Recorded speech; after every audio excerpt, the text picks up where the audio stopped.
गावाचा विकास व्हावा, लोकांचं राहणीमान सुधारावं, हे असं साधं स्वप्न आहे रे माझं. इथं प्रत्येकाला शहराचं याड लागलंय. शेतकरी पण श्रीमंत होऊ शकतो हे मला गावाला दाखवून द्यायचंय. तेव्हा माझी पहिली आणि शेवटची इच्छा म्हणून तू गावासाठी काहीतरी कर.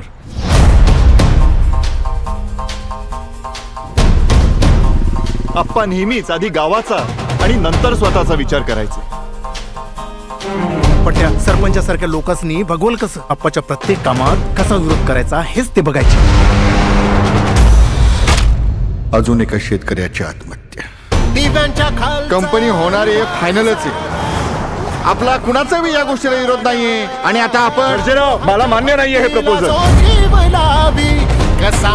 गावात असं पाहुण्यावानी 4 दिवस राहायला येणाऱ्यांनी आधी गावात काय चाललं ते बघायचं आणि मग बोलायचं. कळलं? That is that. हे लोक तुमच्यावर अत्याचार करत राहणार आणि तुम्ही ते सहन करत राहणार. तुम्ही असे लाचारासारखे कसे काय राहू शकता? आपण सगळ्यांनी एकत्र येऊन काम करण्याची गरज आहे. ही असली तसली कामं करायला आमच्याकडे येळ नाहीये. मी ना उद्या फिक्स. ती आपलीच माणसं आहेत, आपणच त्यांना समजून घ्यायला पाहिजे. या सर्जेरावच्या इमेजचा कचरा करतोय भाडं खाऊ. तुमची राहिलेली स्वप्न आता मी पूर्ण करेन.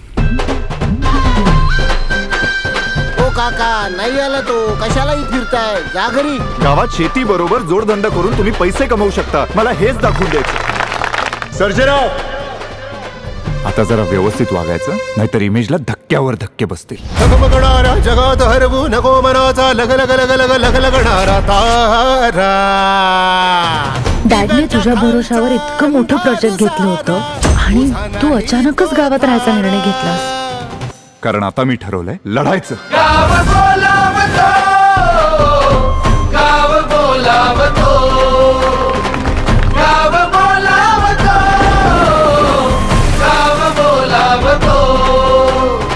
सुखाचा दुःखाचा करून घे ताळा, धुळीचा लाव पुन्हा मातीतला.